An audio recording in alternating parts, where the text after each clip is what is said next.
Hello all, welcome to my channel. I hope all are doing well. आशा करती हूँ आप सभी स्वस्थ होंगे।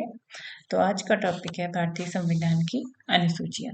ठीक, तो स्टार्ट करते हैं हमारा टॉपिक भारतीय संविधान की अनुसूचियों से। जैसा कि हमें पता है, जब भारतीय संविधान पूर्णतः लागू किया गया था 24 जनवरी 1950 को, उस मूल संविधान में 8 अनुसूचियाँ शामिल थी। लेकिन अभी वर्तमान में देखा जाए तो इसमें टोटल जो अनुसूचियाँ हैं वो 12 है। ठीक, तो स्टार्ट करते हैं पहली अनुसूची से, प्रथम अनुसूची। ठीक, तो इसमें जो भी भारत के राज्य हैं, केंद्र शासित प्रदेश हैं, उनके नाम, क्षेत्राधिकार, उनकी सीमाओं का वर्णन मिलता है।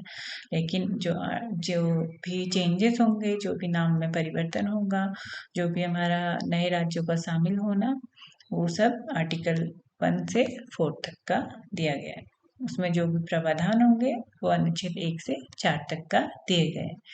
आगे बढ़ते हैं द्वितीय अनुसूची में। जो भी संवैधानिक पदाधिकारियों के वेतन हैं, भत्ते हैं व उनकी पेंशन है, उनका वर्णन मिलता है। जैसे संवैधानिक पदाधिकार हो गए, जैसे राष्ट्रपति हैं, राज्यों के राज्यपाल हैं, लोकसभा अध्यक्ष, उपाध्यक्ष हैं, राज्यपाल के सभापति, उपसभापति हैं, राज्य विधानमंडल के अध्यक्ष, उपाध्यक्ष हैं, राज्य विधान परिषद के सभापति, उपसभापति हैं, सुप्रीम कोर्ट, हाई कोर्ट के न्यायाधीश हैं और भारत के नियंत्रक व महालेखा परिषद है। लेकिन अगर ये क्वेश्चन आता है क्या प्रधानमंत्री भी इसमें शामिल है, क्या प्रधानमंत्री की भी वेतन और भत्तों को द्वितीय अनुसूची में शामिल किया गया है, तो आपका आंसर होगा नहीं, क्योंकि इसमें किसी भी संसद के सदस्यों के वेतन व भत्तों को शामिल नहीं किया गया है। तृतीय अनुसूची की ओर बढ़ते हैं कि तो इसमें संवैधानिक पदाधिकारियों और प्रत्याशियों की शपथ की बात की गई है। ठीक, तो इसमें जो पदाधिकारी हैं, जैसे संघ के सभी मंत्री परिषद, चुनावों के प्रत्याशी, सुप्रीम कोर्ट, हाई कोर्ट के न्यायाधीश व नियंत्रक व महालेखा परिषद आदि। ठीक, लेकिन अगर इसमें पूछा जाए कि राष्ट्रपति, उपराष्ट्रपति और राज्यपाल की शपथ भी क्या इसमें शामिल है, तो हमारा आंसर होगा नहीं, क्योंकि राष्ट्रपति की शपथ आर्टिकल 60, उपराष्ट्रपति की शपथ आर्टिकल 69 और राज्यपाल की शपथ को आर्टिकल 159 में शामिल किया गया, उसमें इसका वर्णन मिलता है। चौथी अनुसूची की ओर बढ़ते हैं। राज्यसभा में जो भी राज्य और केंद्र शासित प्रदेश है, उनके प्रतिनिधि होंगे, तो उनके प्रतिनिधियों के स्थानों का आवंटन हमें चौथी अनुसूची में मिलता है। तो अगर आपसे पूछा जाए कि राज्यसभा में प्रतिनिधियों के लिए स्थानों का आवंटन कौन सी अनुसूची में मिलता है, तो वो चौथी अनुसूची में मिलता है। आगे बढ़ते हैं। जैसे कि हमें पता है, जो सर्वाधिक सीटें हैं राज्यसभा की, वो उत्तर प्रदेश की हैं 31, और न्यूनतम जो सीटें हैं वो है गोवा की 1। ठीक, पांचवी अनुसूची जो कि बताता है जो भी अनुसूचित जाति है, अनुसूचित जनजाति है, उनके प्रशासन और उनके नियंत्रण, जो प्रशासन है, नियंत्रण है, उससे जुड़े प्रावधान को। लेकिन इसमें 4 राज्यों को शामिल नहीं किया गया, असम, मेघालय, त्रिपुरा और मिजोरम। ठीक, इनका वर्णन हमें छठी अनुसूची में मिलता है। तो छठी अनुसूची ये बोलती है कि असम, मेघालय, त्रिपुरा और मिजोरम के जो भी जनजातीय प्रशासन है, जो भी नियंत्रण से जुड़े प्रावधान है, वो छठी अनुसूची में शामिल किए गए हैं। ठीक, सातवीं अनुसूची की ओर बढ़ते हैं। तो सातवीं अनुसूची हमें संघ के और राज्यों के बीच शक्तियों का विभाजन बताती है। ठीक, किस विषय पर कानून या लॉ बनाए जाएंगे, किसके द्वारा बनाए जाएंगे, ये सब हमें सातवीं अनुसूची में मिलता है। तो इसमें 3 सूचियां शामिल की गई हैं, संघ सूची, राज्य सूची और समवर्ती सूची। तो जैसे कि हमें पता चल रहा है नाम से संघ, तो मतलब ये सेंट्रल से रिलेटेड है। तो इसमें जो कानून वो लॉ बनाने का जो पावर है, वो केंद्र के पास है, सेंट्रल के पास है। पहले इसमें 97 विषय थे, लेकिन अब इसमें 100 विषय। ठीक, तो अगर पूछा जाए कि संघ सूची में अभी कितने विषयों को शामिल किया गया, तो हमारा आंसर होगा 100। ठीक, ऐसी ही राज्य सूची, जैसे कि नाम से पता चल रहा है, जो इसमें कानून बनाने की शक्ति का किसके पास होगी, राज्य के पास। पहले इसमें 66 विषय थे, लेकिन 42वें संविधान संशोधन से इसमें से 5 विषय समवर्ती सूची में शामिल किए गए। तो अब जो टोटल विषय बचे हैं वो 61 है, 61 सब्जेक्ट। ठीक, ऐसे ही कंकरेंट समवर्ती सूची की ओर बढ़ते हैं। जो कानून बनाने का अधिकार होगा केंद्र और राज्य दोनों के पास होगा। लेकिन ये भी हो सकता है कि जो कानून बने उसमें दोनों की सहमति ना हो। तो अगर ये मतभेद की स्थिति होती है तो केंद्र के पास ज्यादा पावर है और केंद्र का ही जो लॉ है वो लागू किया जाएगा। पहले इसमें 47 विषय थे, जैसे कि हमें पता है 42वें संविधान संशोधन से पांच जो सब्जेक्ट हैं वो राज्य सूची से संवर्ती सूची में ऐड किए गए हैं। तो अब टोटल हमारे 52 विषय हैं। ठीक, नोट, जो 5 विषय जो राज्य सूची से हटाकर संवर्ती सूची में शामिल किए गए थे वो थे शिक्षा, वन, वन्य जीव व पक्षियों का संरक्षण, नापतोल, न्याय प्रशासन। ठीक, तो अगर पूछा जाए कि शिक्षा और वन किस सूची में शामिल है तो आपका आंसर होगा संवर्ती सूची में। और कौन से संविधान संशोधन से इसे शामिल किया गया है? 42वें संविधान संशोधन 1976 से। ठीक, अब आगे बढ़ते हैं। 8वीं अनुसूची में 8वीं अनुसूची में आधिकारिक भाषाओं का वर्णन मिलता है। जब मूल संविधान बना था तो मूल संविधान में इसमें 14 भाषाएं शामिल थी, लेकिन वर्तमान में इसमें टोटल 22 भाषाएं। ठीक, तो कौन कौन से संविधान संशोधन से जोड़ी गई हैं आगे देखते हैं।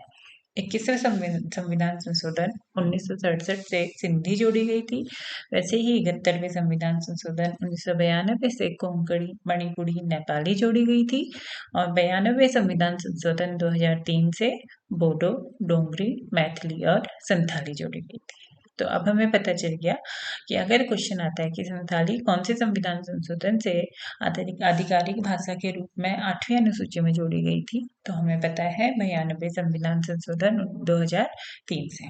ठीक, आगे बढ़ते हैं। जैसे कि हमें पता है मूल संविधान में टोटल 8 अनुसूचियां थी।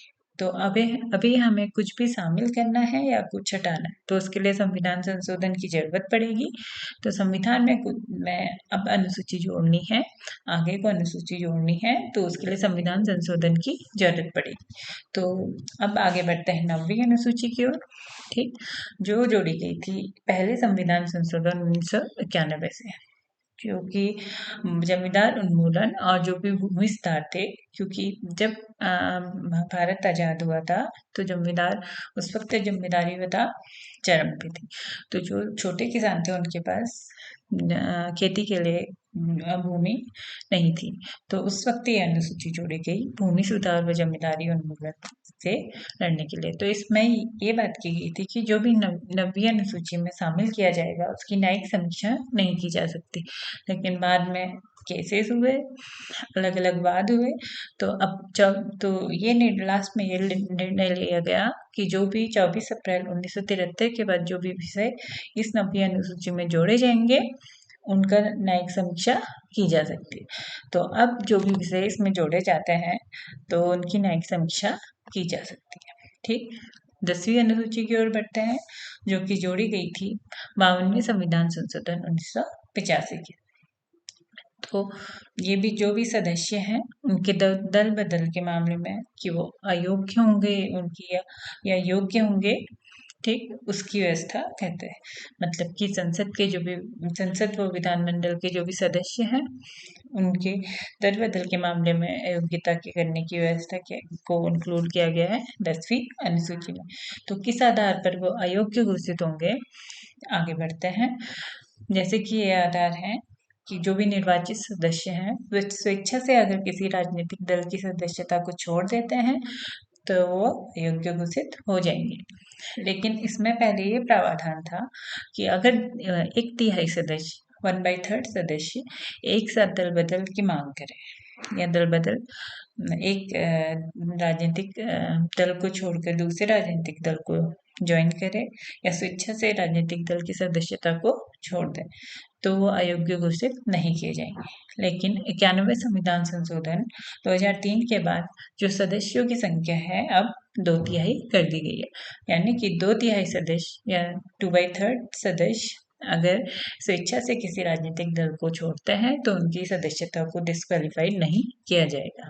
ठीक, दूसरा आधार है कि जो अगर पूर्व अनुमति प्राप्त किए बिना कोई भी सदस्य सदन में अपने दल के खिलाफ मतदान करे, के विपरीत मतदान करे तो उसको अयोग्य घोषित किया जाएगा।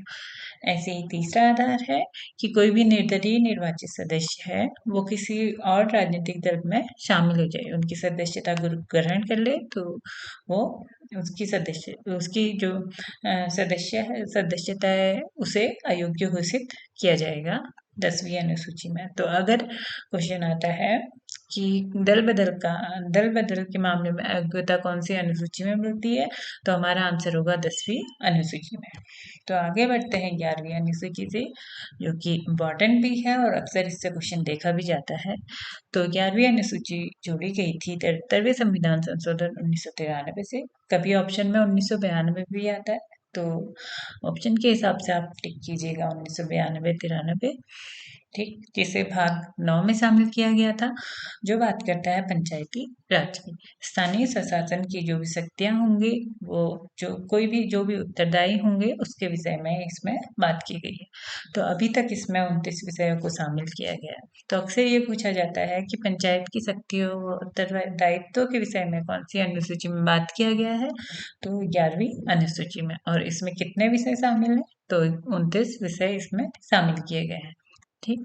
अब 12वीं अनुसूची की ओर बढ़ते हैं, जो कि जोड़ी गई थी 74वें संविधान संशोधन 1993 से, जो कि जोड़ी गई थी भाग 9A में, ठीक। इसमें क्या पंचायतों का हमने देखा है 11वीं अनुसूची में, तो जो भी नगरीय स्थानीय स्वशासन है उसमें नगर पालिकाओं की जो शक्तियां के उत्तरदायित्व हैं उसे निर्धारित करता है। उसके विषय में जो भी वर्णन मिलता है वो 12वीं अनुसूची में मिलता है। अभी इसमें 18 विषय शामिल किए गए हैं, ठीक। तो अगर क्वेश्चन आता है कि 12वीं अनुसूची किससे रिलेटेड है, तो हमारा आंसर होगा नगरीय स्थानीय स्वशासन से, ठीक। तो आज का टॉपिक यहीं खत्म होता है। तो अगर आपको मेरा कंटेंट पसंद आ रहा है, ठीक, अगर ये किसी भी तरह आपके लिए यूज़फुल है तो आगे इसे शेयर कीजिएगा। Thank you.